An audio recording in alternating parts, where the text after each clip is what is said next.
Tudo bom, turma? Vamos começar mais um vídeo aqui no meu canal e hoje eu vou falar sobre a minha experiência com literatura. Lá no início do canal eu falei que eu iria falar sobre empreendedorismo. Só que para eu falar sobre marketing, ou minha evolução com o marketing digital, ou os meus erros com o marketing digital ou marketing comum, eu gostaria de começar falando sobre literatura, porque é onde eu comecei tudo. Então eu vou falar sobre o que eu fiz dentro da literatura, isso há muito tempo atrás, 10, 20 anos atrás, para depois no próximo vídeo eu falar os meus erros de empreendedorismo voltados à cultura, depois eu vou falar sobre meus erros de empreendedorismo voltado para a terapia e por fim os meus erros de empreendedorismo voltado ao marketing digital. Existe toda uma historinha para eu chegar no marketing digital, então para você ter um pouquinho mais de profundidade naquilo que eu estou dizendo, eu gostaria de mostrar para vocês a minha experiência dentro da literatura. Lá pelo ano 2000, eu fiz 2 anos da faculdade de letras. Ao mesmo tempo que eu fiz faculdade de letras, eu conheci muitas pessoas ligadas à literatura. Eu trabalhei como professor de escola pública, como eventual, acabei tendo até salas minhas naquele período. Depois eu trabalhei para centros culturais, fiz parte de federações de jornalistas, federação e também uniões de escritores, grupos de escritores, grupos de teatro. Eu acabei trabalhando na diretoria da cultura de uma associação, a Associação dos Funcionários Públicos do Estado de São Paulo, que é uma espécie de sindicato que é enorme. Tudo isso lá para o início do ano 2000. Então hoje eu vou só falar um pouquinho da parte cultural, não vou mostrar os certificados de cursos que eu fiz, eu vou mostrar materiais que eu criei. Então, como eu disse, lá pelo ano 2000 eu fiz uma faculdade de letras e lá nessa faculdade eu conheci uma moça chamada Marina Martins. Ela era poetisa, ela se formou em letras, entendia muito de línguas estrangeiras, eu acredito que ela está até em outro país atualmente. E a Marina Martins ela fazia textos literários góticos, ela fazia poesias voltadas ao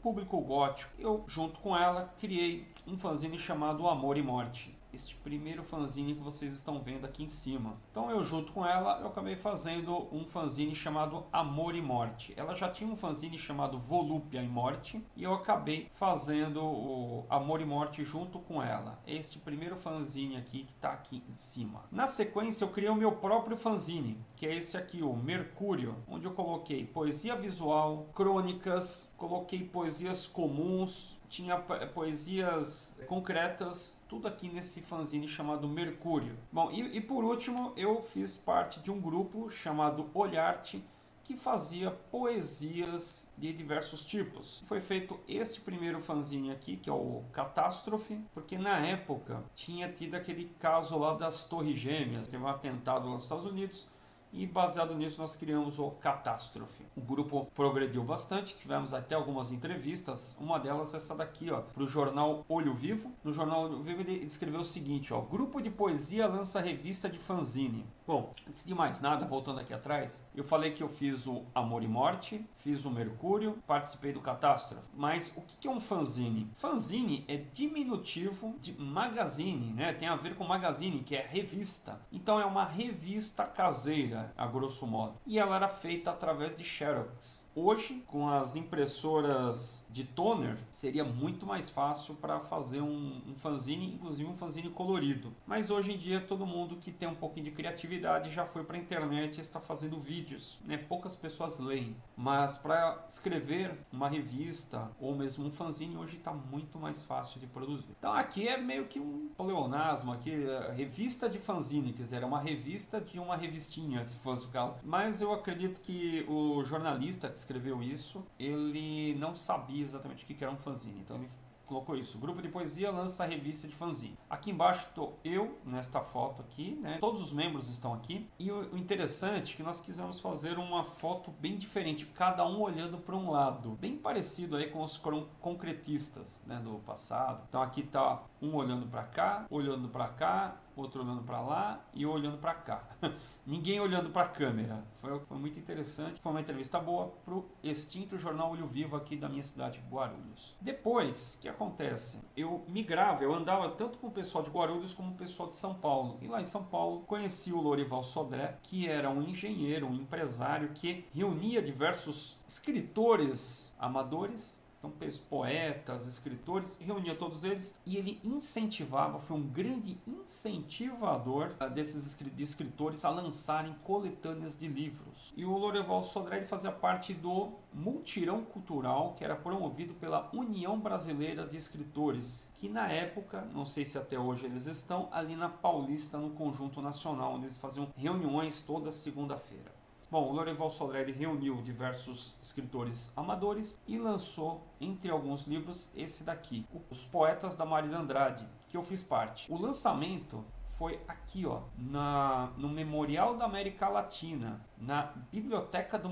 Memorial da América Latina. Foi realmente fantástico. O lançamento foi em 28 de agosto de 2003. Foi simplesmente fantástico. Depois nós ainda participamos de alguns programas que eu não tenho cópia dos vídeos. Eu espero, sei lá, de repente eu encontro isso alguma vez, em algum momento. Naquela época não tinha internet, não tinha nada, né? Eu tenho entrevista, por exemplo, para Faculdade Oswaldo Cruz. Inclusive eu tirei fotos dos estúdios, tudo na época, mas a entrevista em si eu não tenho nada gravado. Pode ser que no futuro eu mostre essas fotos aqui. Mas o Lorival Sodré tinha ali muitos conhecidos e nós lançamos do Memorial da América Latina. Apesar de todas as reuniões terem acontecido ali na Biblioteca Mário de Andrade, que fica ali no Anhangabaú, né? Para quem mora em São Paulo, o Memorial da América Latina está na Barra Funda e o Anhangabaú é uma outra estação, é bem longe uma da outra, inclusive, apesar de ser a mesma linha vermelha. Bom, eu falo um pouquinho sobre as fotos desse livro. Vocês vão ver que tem aqui, nesta primeira foto, aqui é a frente da biblioteca, né? Esta foto muito bacana, ninguém olhando para a câmera, era alguma coisa bem interessante, né? Esses artistas, eles faziam disso, né? E aqui todo mundo ficou deitado, que é uma parte do grupo desse livro, porque esse livro é uma coletânea que, se eu não estiver enganado, tem mais de 10 escritores. E aqui tem 3, 6, 7, 8 pessoas deitadas no pé da estátua Mário de Andrade, e eu, inclusive está aqui escrito, né, porque essa foto eu peguei do Facebook, tá, gente? Eu estou aqui, ó, eu sou uma das pessoas que estão deitadas no pé da estátua do Mário de Andrade. Bom, eu disse, eu transitava entre São Paulo e Guarulhos. Em Guarulhos, na mesma época, praticamente que ao mesmo tempo que eu lançava fanzine, que eu participei dessa coletânea de livros, eu estava participando de alguns concursos em Guarulhos de poesia. E eu ganhei 2 concursos. Fui um dos ganhadores de 2 concursos em anos subsequentes. Então aqui eu tinha lançado o livro Poetas da Mário de Andrade, eu fiz parte. E fiz parte também do Palavra em Prisma 1, que eram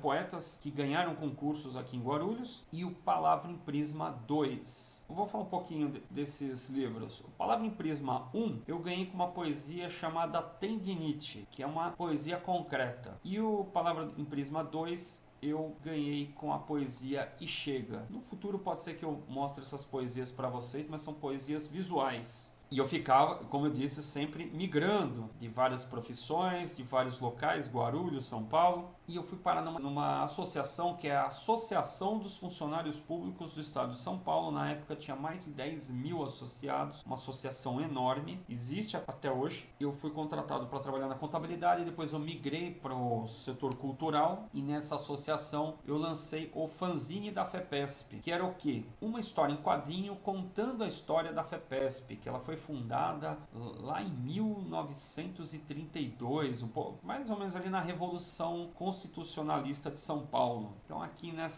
nesse fanzine eu contava a história da associação, onde eu era o argumentista. Era uma história em quadrinho que tinha os desenhos do Alexandre Fernandes. Eu criei a história, né, argumentei, o Alexandre Fernandes desenhava e depois eu fazia as montagens, recortando quadradinho por quadradinho e montando as páginas da história em quadrinho. Depois tiramos várias cópias, eu acredito que foram 1000 na época, e fizemos aqui o fanzine da FEPESP.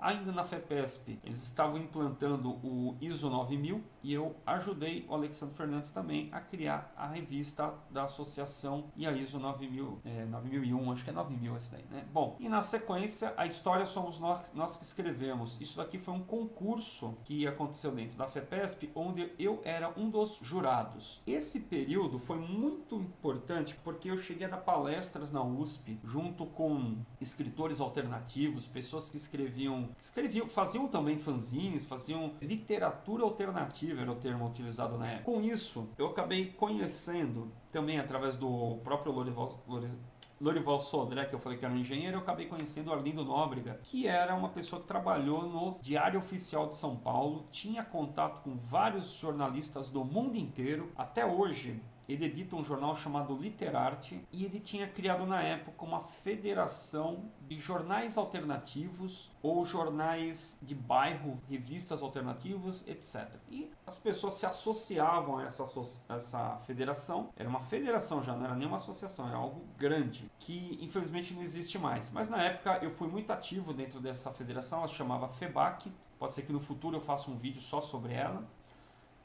Lá em 2007, eu virei diretor cultural da FEBAC, que é um certificado da Federação Brasileira de Alternativas Culturais, que eu acabei ficando ali 2 anos como diretor cultural desse local, dessa federação. E 2 anos depois, eu entrei para o Conselho Deliberativo. Então, em 2009, entrei para o Conselho Deliberativo e fiquei aí um bom tempo, porque aí já fica meio que vitalício, né? O conselheiro dessa federação, o Arlindo Nóbrega, que é quem está assinando aqui, que é o presidente, ele encerrou as atividades da FEBAC, da Federação Brasileira de Alternativas Culturais, acredito porque começou a diminuir a quantidade de alternativas culturais. Quem queria dizer alguma coisa já estava escrevendo blogs na internet, eu estava já fazendo vídeos no YouTube, que as coisas vão evoluindo.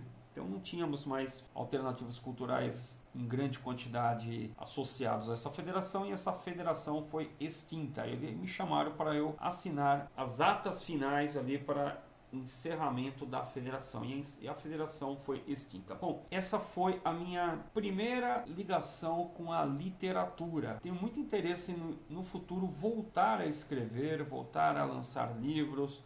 Eu tenho algumas ideias, o que me falta é tempo. O que eu queria primeiro é mostrar para vocês a minha ligação que eu tenho com a literatura. O próximo vídeo que eu vou lançar aqui vai ser um vídeo falando sobre os meus erros no empreendedorismo ligado à literatura. Por que eu não ganhei dinheiro na época? Vocês vão entender isso no meu próximo vídeo. Tá bom, gente? Fiquem todos com Deus e nos vemos no próximo vídeo aqui no meu canal.